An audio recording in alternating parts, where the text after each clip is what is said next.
भारत में global city को विकसित किया जा रहा है जो आने वाले 2-3 सालों में एक नई दिशा का केंद्र होगा जो रोजगार और जीवन की गुणवत्ता में सुधार लाएगा। ग्लोबल सिटी ऐसा होगा जहां पर हमको ऐसा एहसास होगा कि हम दुबई या सिंगापुर देश में आ गए, जो देश की पहली आधुनिक सिटी होगी। तो दोस्तों जानते हैं ये कब बनकर तैयार होगी और कहां पर बन रही है, पूरा विस्तार से समझेंगे हम इस वीडियो में। दोस्तों ग्लोबल सिटी को इस तरह तैयार किया जा रहा है ताकि उसमें प्रवेश करते ही लोगों को दुबई व सिंगापुर में होने का एहसास हो।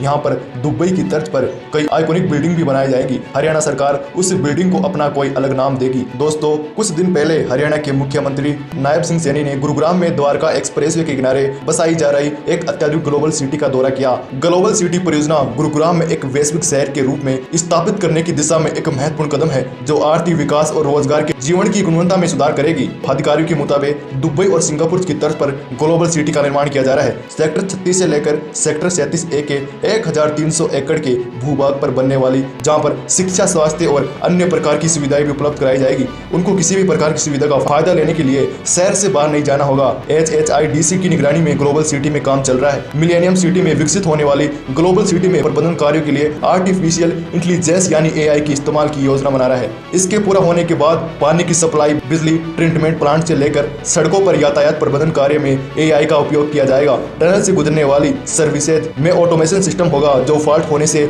इसकी जानकारी तत्काल मिलेगी। AI के प्रोग्राम होने से उस स्थान ढूंढने में समय नहीं लगेगी जिससे तत्काल ठीक किया जा सकेगा। दोस्तों ट्रैफिक मॉनिटरिंग कैमरों, सेंसर और IoT डिवाइस से रियल टाइम डेटा का इस्तेमाल करके सड़क की स्थिति का विश्लेषण करेगी जो देश की पहली AI सिटी होगी। ग्लोबल सिटी विकसित होने के बाद देश का पहला अत्याधुनिक सिटी होगा। इसमें ऑप्टिकल फाइबर यानी अग्नि हाइड्रेट पाइप बिजली सप्लाई के लिए केबल डाले जाएंगे। पानी की सप्लाई, ट्रीटमेंट प्लांट, ट्रैफिक संचालन और बिजली सप्लाई समेत अन्य सर्विसेज में AI का प्रयोग होगा। जो भी अत्याधुनिक नई तकनीक आएगी इन सभी का प्रावधान करने की योजना है। इस सिटी को गुरुग्राम में सेक्टर 36 और 37 1000 एकड़ में बनाया जा रहा है। ग्लोबल सिटी में सुविधाएं भी वर्ल्ड क्लास की लेवल की होगी। यहाँ पर बनने वाली करीब 18 किलोमीटर लंबी टनल बड़े काम की होगी। सीवर, पानी, गैस या कोई भी दिक्कत होने पर रोड खोदने की जरूरत नहीं होगी। टनल के लिए बनाई गई सीढ़ियों से नीचे जाकर मैकेनिक या कर्मचारी रिपेयरिंग का काम कर सकेंगे। ऐसा पहली बार शहर में होगा। इससे पहले किसी लाइन खराब होने वाली पूरी रोड खोदनी पड़ती थी जिससे ट्रैफिक की बाधित होता था। इस अत्याधुनिक सिटी में सबसे अहम बात यह होगी कि मूलभूत सुविधाओं के लिए किसी प्रकार की वायर नहीं दिखाई देगी, पोल भी नहीं दिखाई देंगे।